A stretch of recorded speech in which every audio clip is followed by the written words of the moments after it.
அனைவருக்கும் வணக்கம். படித்த படிப்பிற்கான வேலை கிடைக்க, அரசாங்க உத்தியோகம் கிடைக்க, நிலம், வீடு வாங்கும் யோகம் அமைய, செவ்வாய்க்கிழமை செவ்வாய் ஹோரையில் செய்ய வேண்டிய ஒரு சக்தி வாய்ந்த பரிகாரம் தான் பார்க்க போறோம். இந்த நேரத்துல ஒரு தாம்பாள தட்டுல துவரம்பருப்பை பரவலாக வைத்து, அதுக்கு மேல ஒரு செம்பு தட்டு வைக்கணும். அதுல ஒரே ஒரு ரூபாய் நாணயம் வைத்து, அதுக்கு மேல ஒரு செம்பு அகல் விளக்கு வைத்து, நல்லெண்ணெய் ஊற்றி 2 சிகப்பு திரிகளை ஒன்றாக இணைத்து போட்டு, உங்க பூஜை அறையில முருகனுக்கு முன்னாடி இந்த தீபம் ஏற்ற வேண்டும். துவரம்பருப்பு செவ்வாய்க்குரிய தானியம், செம்பு செவ்வாய்க்குரிய உலோகம். முருகப்பெருமானுக்கு செவ்வாய்க்கிழமை செவ்வாய் ஹோரையில் இந்த தீபம் ஏற்றி வழிபடுவதால் காலதாமதமின்றி நம்மளுடைய கோரிக்கை சீக்கிரமே நிறைவேறிடும். தொடர்ந்து 6 வாரம் இந்த தீபம் ஏற்றி வழிபடுங்க. தீபம் ஏற்றிய பிறகு முருகப்பெருமானுக்கு உகந்த மந்திரங்கள், கந்தசஷ்டி கவசம், வேல்மாறல், குமரஸ்தவம் இது அத்தனையும் சொல்லி முருகப்பெருமானை மனதார பிரார்த்தனை செய்துக்கோங்க.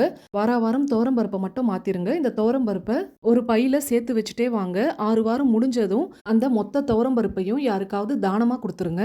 அப்படி இல்லைன்னா 1 கிலோ துவரம்பருப்பு வாங்கி அது கூட இந்த துவரம்பருப்பை கலந்து முருகன் கோவில்லையே கூட கொடுத்துடலாம். அந்த ரூபாய் நாணயத்தை முருகன் கோவில் உண்டியல்ல போட்டுருங்க. இது 100% பலன் தரக்கூடிய பரிகாரம். அதனால இந்த நேரத்தை தவற விட்டுறாதீங்க. நல்லதே நடக்கும்.